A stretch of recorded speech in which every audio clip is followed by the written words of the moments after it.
ያ ረሱላላህ አቡበከር መጣ ምንም አይነት እንቅስቃሴ አላደረጋችሁም፣ ዑመርም መጣ እንደዛው፣ ዑስማን ሲመጣ ለምን ተንቀሳቀሳችሁ ብላ ስትጠይቃቸው አላ አስተሕይ ሚን ረጁሊን ተስተሕይ ሚንሁ ልመላኢካ መላኢካ ሐያ ከምታደርግለት ሰው እኔ እንዴት ሐያ አላደርግም አሉ ሰለዋቱ ረቢ ወሰላሙ ዐለይህ።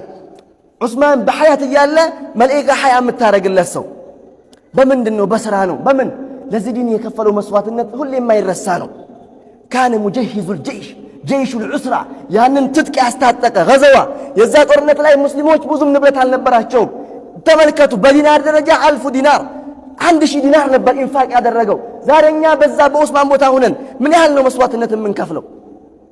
ዑስማን ግን አድርጎታል፣ በተግባር አሳይቶት ሐቂቃ ታሪክ በወርቃማ ብዕሩ ይሄው እናንተ ዛሬ ከ1400 ዓመት በኋላ እናንተ ስማቸውን እያወሳን እንገኛለን። በምን? በሥራ ነው። እናንተ ዛሬ ቢላሂ አለይክ ከ100 ዓመት በኋላ እናንተን ታሪክ በምንድን ነው የሚያወሳን? እስልምና አህመድና መሐመድን እናንተ በምን ሊያወሳን ይችላል?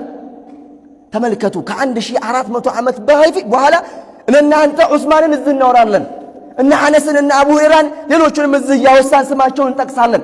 እናንተ ከ50 ዓመት በኋላ በል ቢላሂ አለይክ ምናልባት በል እንደውም ከአንድ ሳምንት በኋላ እኮ ስምህን የሚያስታውስ የለም ኢላ ማ ረሒመ አላህ። ነገር ግን እነሱ በሰሩት ሥራና ባስቀደሙት መስዋዕትነት በከፈሉት ስማቸውን እናንተ እዚህ እናነሳለን። በምን? በተግባር ነው። እኛስ ዛሬ ሐቂቃ ምን አስተላልፈናል? ለዚህ ዲን ሁሉ ነገር ተመቻችቶልን ምን አበርክተናል? ምን አስተዋጽኦ ሰርተናል? አሁንም ሁሌም ራሳችንን ልንጠይቅ ልንመረምር ይገባናል። ያ ጀማዓ ወላሂ የሚገርማችሁ እንግዲህ ኩል ያወሰዋለሁ። አሁንም ኢማሙ ሻፊዒ ረሕመቱላሂ ዐለይህ ኢማሙ ሻፊዒ እንግዲህ ሙሐመድ ኢብኑ ኢድሪስ ኢብኑ አልዓባስ ይባላል ስማቸው።